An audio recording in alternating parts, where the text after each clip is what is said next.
Egyptair Flight 804 is an accident that is still a mystery today and for which there is no official accident report. It is still unclear exactly what happened to them, but today we will focus on the possibilities. Let's move on to the story of the Egyptian Airlines Airbus A320, which is still a mystery and the Egyptian government remains silent.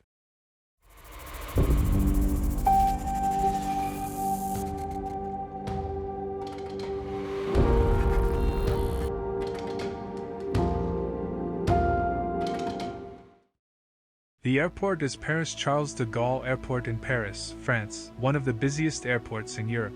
It would carry passengers to Cairo International Airport in Egypt, and the journey would take about 4 hours. Egyptair is the flag carrier airline of Egypt and is a large company that transports passengers and cargo from different parts of the world to the capital of Egypt, Cairo. The aircraft that was to make the flight was an Airbus A320-200 with 2 engines, almost 13 years old. The aircraft, with tail number Sierra Uniform Golf Charlie Charlie, was built in July 2003 and delivered to Egyptair in November of the same year. Egyptian Airlines modernized its fleet and started to build its new fleet of Airbus A320's. Airbus A320 is one of the most reliable airplanes of that period and today. A320 is also an aircraft model that stands out with its safety as well as being equipped with new technologies.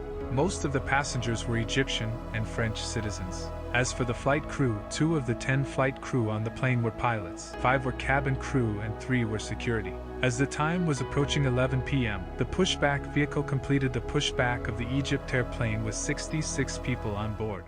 Let's take a quick break. We've put a lot of effort into this video, so if you find it informative, please remember to subscribe and like. Your support allows us to create more content for you. The plane, which started taxiing on the runway, was expected to arrive in Cairo just after 3 a.m. In the left seat in the cockpit was Captain Pilot Muhammad Ali. The 36-year-old captain, who started flying at an early age, had a total of 6,275 hours of flight experience, 2,100 of which were on the A320 aircraft type. In the right seat was co-pilot Mohammed Mamdouh, who, like the captain, had started flying at an early age. The co-pilot had more than 2,750 flight hours. The pilots aligned the 13-year-old plane at the runway. After receiving takeoff clearance from the controller, they began to run the plane for takeoff from Paris Charles de Gaulle Airport. The takeoff and climb were uneventful. The weather was calm and there were no clouds. The crew began climbing to their cruising altitude of 37,000 feet. The pilots would pass over Athens, the capital of Greece, and then fly south through Turkey to reach Egypt. The first 2 hours of the flight were uneventful. At an altitude of 37,000 feet, the pilots contacted the air traffic controller of Greece at around 1 a.m. The pilots were in contact with many air traffic controllers because of the route they had planned that night. While everything seemed to be going smoothly, the Airbus A320 belonging to Egyptair suddenly disappeared from the radar. And finally, the Egyptair Airbus A320 crashed into the cool waters of the Mediterranean Sea at kilometers per hour.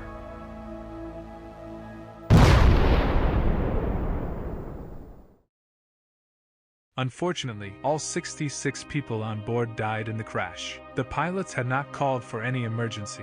The media initially began to discuss whether this was a terrorist attack. According to the data obtained from the radar, the plane disappeared around 2:30 at night in the middle of the Mediterranean Sea. Today, passenger planes are known for their safety. The crash of a passenger plane is a very low probability and rare event. So this recent accident also raised a question mark. The families of the victims were waiting for an explanation from the investigators. About 3 months before this incident, another A320 airliner belonging to Egyptian Airlines was hijacked. Fortunately, the hijacked plane somehow landed in Cyprus. About a year before that, on October 31, 2015, a Russian passenger plane exploded in the air a few minutes after leaving Sharm el-Sheikh. We've analyzed this crash in detail in past videos on our channel, so people were right to doubt whether it was a terrorist attack. According to the Greek authorities, the plane first made a 90-degree turn to the left and then turned 360 degrees and spiraled down. The plane had reportedly descended to 10,000 feet and disappeared from radar before the signal was lost. What's left of the pilots are these last conversations they had. Hello, Egyptair 804 flight 7370, squawk number 7624. Egyptair 804 radar contact. Thank you so much. Egyptair A320, contact Padua 120.725, United. 0725, better for control, Egyptair 804. Thank you so much, good day. Good night. Fortunately, the wreckage of the plane was located off the Mediterranean Sea about 4 weeks after the crash. As a result of a detailed search and rescue operation, the black boxes and the main parts of the plane were recovered. But the investigators found something very strange. The black boxes and some parts of the front of the plane were badly damaged by the high temperature. Although the black boxes were not recovered intact, it was at least possible to determine that there had been a fire in the cockpit before the plane crashed. This information was also confirmed by the ACARS system on board.